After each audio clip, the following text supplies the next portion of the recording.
Hi friends, welcome back to our channel technology and invention.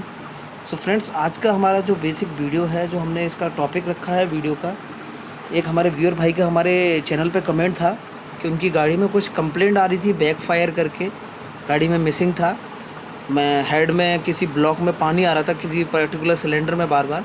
तो basically आज का video जो हमारा रहने वाला है, हम इस वीडियो में बात करने वाले हैं आपकी सीएनजी, आपकी गाड़ी सीएनजी, चाहे आपकी अशोक लेलैंड दोस्त हो जो सीएनजी में आती है, चाहे आपकी गाड़ी टाटा एस गोल्ड सीएनजी में हो, चाहे गाड़ी आपकी एसएमएल हो, चाहे आपकी महिंद्रा की गाड़ी हो, Bolero, BMT pickup, okay, Mahindra की सुप्रो और जीतो, या फिर आपका कोई भी ऑटो हो, बजाज का, टीवीएस का, अल्फा ऑटो का। तो सीएनजी का सिस्टम इन सारी गाड़ियों में जो यूज़ हो रहा है वो एडवांटेज फ्यूल सिस्टम का है, ठीक है। तो on the basis of that, on the behalf of that, I am starting with this video. Okay, so with the help of this video, you can easily diagnose type of complaint with the type, engine side, means engine missing, engine misfire, engine backfire, or low pickup, poor pickup, low average. That type of concern you can easily resolve after watching this video. Okay, so friends, start करने से पहले मैं आपको बताता चलूँ, ये video basically अगर आप गाड़ी के ओनर हैं या गाड़ी आप ड्राइव करते हैं, ड्राइवर हैं, या आप गाड़ी पे काम करते हैं, तो आप सबके लिए ये वीडियो यूज़फुल होने वाला। वीडियो को ध्यान से देखें और मैं अपनी तरफ से बेस्ट कोशिश करूँगा कि मैं बेस्ट आपको दे पाऊँ, because we are working from previous 10 year on CNG vehicles. पुराने 10 या 12 साल से हम सीएनजी गाड़ियों पे काम कर रहे हैं, तो आई थिंक एक्सपीरियंस से बड़ा कुछ नहीं होता। So just we are going to start. Okay, तो अभी आप जस्ट मैंने रेफरेंस के लिए ये आपका एक इमेज डाला है इस पीपीटी में। तो अभी मैं आपको जो समझाने की कोशिश करने वाला हूँ, देखिए, अगर किसी भी गाड़ी में, आपकी किसी भी गाड़ी में कंप्लेंट एवरेज, पुअर पिकअप, ठीक है, लो एक्सेलरेशन या मतलब मिसफायर की है, तो सबसे पहले बेसिक कंपोनेंट हमें चेक करने रहते हैं। किसी भी थर्ड पार्टी को, या आप एडवांटेज को कॉल करने लग रहे हैं, या आप किसी इंजीनियर को कॉल करने लग रहे हैं और उनको बता रहे हैं कि सर मेरी गाड़ी में ऐसे ऐसे प्रॉब्लम हो रही है, तो उस प्रॉब्लम को उनको बताने से पहले आप क्या इजीली चेक कर सकते हैं, ठीक है। और बहुत ही बेसिक जानकारी है, सबको पता है, लेकिन कई बार हम इस चीज़ को इग्नोर करके और बहुत बड़ी प्रॉब्लम में फंस जाते हैं। हम आगे रिपोर्ट कर देते हैं कि प्रॉब्लम ये है, और उससे हमारी प्रॉब्लम रिजॉल्व नहीं हो पाती, और सामने वाला बंदा भी हम पे फेथ नहीं करता कि इनको कुछ पता ही नहीं काम करने का, ठीक है। तो बेसिक हम क्या देख रहे हैं इसमें, ठीक है, ये देखिए, जो ये सेक्शन है, ये हमारा पार्टिकुलर एक सिलेंडर का सेक्शन दिखाया गया है, ठीक है। अब इसमें क्या क्या है, एक आपका इनटेक वाल्व है, ओके, इधर आपका इनटेक वाल्व है, ये आपका एग्जॉस्ट वाल्व है, ओके। अब आप ये समझिए, इनटेक और एग्जॉस्ट वाल्व, यानी कि अगर हमारी गाड़ी में किसी भी तरह की मिसिंग, मिसफायर, कोई भी कंप्लेंट है, तो सबसे पहले हमें क्या करना है, गाड़ी के स्पार्क प्लग का गैप सेट करना है 0.7 mm, और हमेशा ट्राई करें अपनी तरफ से जो कंपनी के अकॉर्डिंग, स्पार्क प्लग कंपनी के अकॉर्डिंग ही यूज़ करें। कोई भी मार्केट से बॉश का स्पार्क प्लग लगा हुआ है, आप चैम्पियन का स्पार्क प्लग ना लगाएं उसमें, ठीक है। तो कोई भी स्पार्क प्लग, बेशक आप आउटसाइड काम कर रहे हैं, अगर आप इस प्रोसेस को फॉलो करेंगे तो आपका भी कस्टमर फैन बेस, मतलब कस्टमर बेस बढ़ जाएगा और आपको काम अच्छा मिलने लगेगा। देखिए, एजेंसी, डीलरशिप या कंपनी में आदमी काम कराने इसीलिए जाता है क्योंकि उसको वहाँ थोड़ा श्योरिटी रहती है कि जो मेरी गाड़ी पे बंदा वहाँ काम करना स्टार्ट करेगा या काम करेगा, उसको टेक्निकल स्पेसिफिकेशन पता है मेरी गाड़ी के, उसको टेक्निकली स्ट्रॉन्ग है in comparison to the person who is doing outside work, okay. So अब देखिए आप, अब सबसे पहले हो गया हमारा स्पार्क प्लग का गैप एडजस्टमेंट, जो हम किसी भी, जो मैंने गाड़ियों के मॉडल बताई, 0.7 mm गैप रखेंगे। दूसरा होता है हमारा वर्किंग ऑफ इग्निशन कॉयल। हमारी 4 सिलेंडर गाड़ी है, तो चारों ignition coil properly working condition में होने चाहिए। उसके लिए एक बेसिक फार्मूला है चेक करने का। अगर हम इग्निशन कॉयल का स्पार्क चेक करते हैं और वो स्पार्क आ रहा है, इन द सेंस गाड़ी में स्पार्क आ रहा है, ठीक है, और वो प्रॉपर स्पार्क नहीं रहेगा, यानी इग्निशन कॉयल वीक हो गई है, जो सेकेंडरी कॉयल है जिसको स्पार्क जनरेट करना है वो वीक हो गई है, तो जो हम स्पार्क की कंडीशन देख के भी पता कर सकते हैं कि हमारी इग्निशन कॉयल की हेल्थ कैसी है। अगर इग्निशन कॉयल से ब्लूइश, नीला कलर का स्पार्क आ रहा है, तो हमारी इग्निशन कॉयल की हेल्थ काफ़ी अच्छी है, ठीक है। अगर वो रेड टाइप का आ रहा है, तो वो थोड़ी सी वीक है। अगर येलो आ रहा है, बिल्कुल येलो टाइप का और वीक स्पार्क आ रहा है, तो in that case we have to replace the specific ignition coil, क्योंकि उस केस में वो उतना स्पार्क जनरेट नहीं कर पाएगी जिसकी वजह से हमारे कंबस्शन चैम्बर में आग लग सके, ठीक है। तो ये हो गया हमारा स्पार्क प्लग, हो गया इग्निशन कॉयल, हो गया। थर्ड चीज़ आती है टैपिड एडजस्टमेंट, तो मोस्टली आप किसी भी BS6 गाड़ी की अगर टैपिड एडजस्टमेंट की बात करें तो इनटेक और एग्जॉस्ट वाल्व 0.40 एंड 0.45 एग्जॉस्ट, ठीक है। अब देखिए टैपिड एडजस्टमेंट की वजह से मिसफायर और मिसिंग किस तरीके से आ सकते हैं ये भी समझ लीजिए, ठीक है।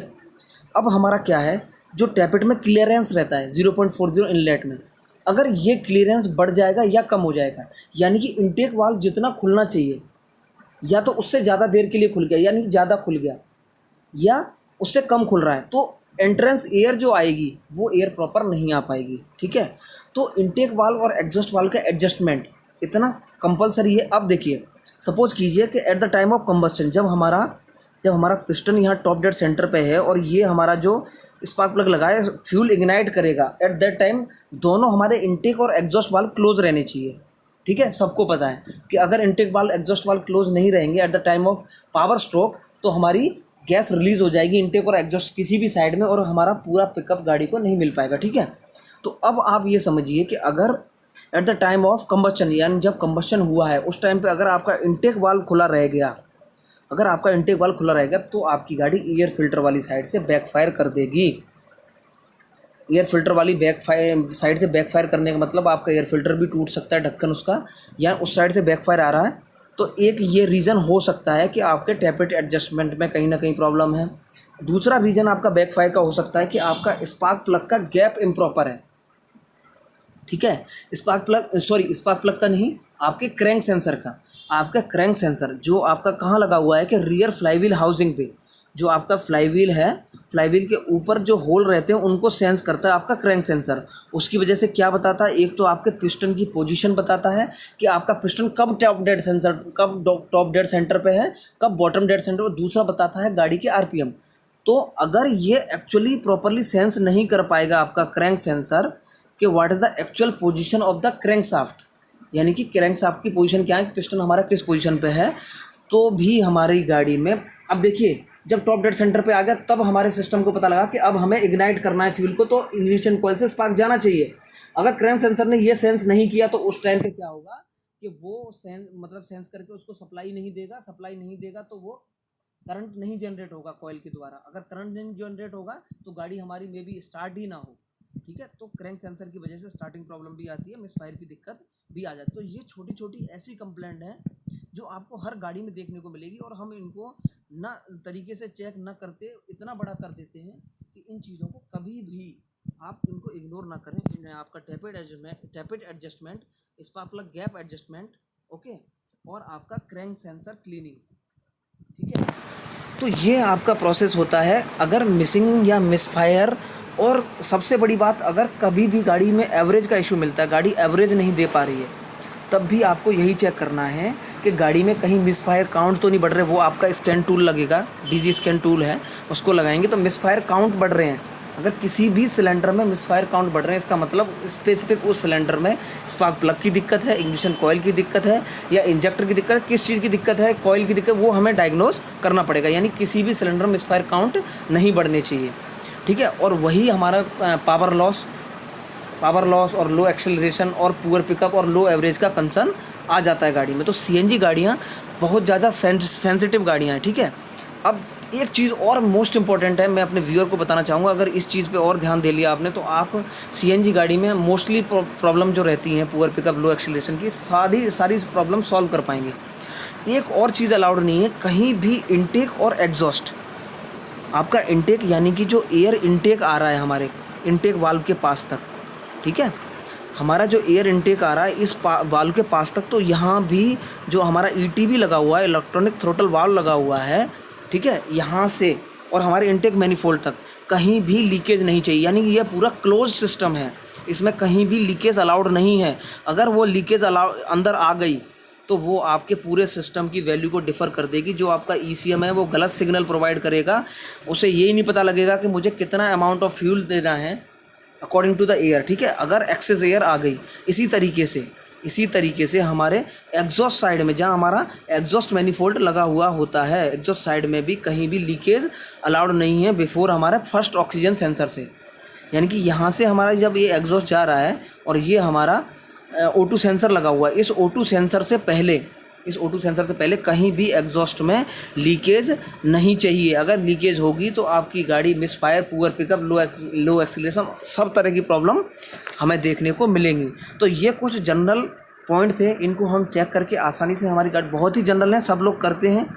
बेसिकली जो मैंने रीडिंग बताई उनको हम ध्यान में रखें कि स्पार्क प्लग का गैप 0.7 और बाकी चीज़ें, tappet adjustment, okay, ignition coil checking और रेगुलेटर HPR का आउटलेट प्रेशर चेक करना, ठीक है, इनलेट, इनटेक और एग्जॉस्ट में लीकेज चेक करना। ये बहुत ही जनरल और कॉमन पॉइंट है जिनकी वजह से हम आसानी से अपनी गाड़ी की बड़ी से बड़ी प्रॉब्लम, मिसफायर और पुअर एक्सेलरेशन और लो एवरेज की कंडीशन को रिजॉल्व कर सकते हैं। तो मैं आशा करता हूँ आपने इस वीडियो में बहुत कुछ लिया होगा, ठीक है। अगर आपको वीडियो अच्छा लगा तो वीडियो को लाइक करें, चैनल को सब्सक्राइब करें। Thank you friends, thank you very much.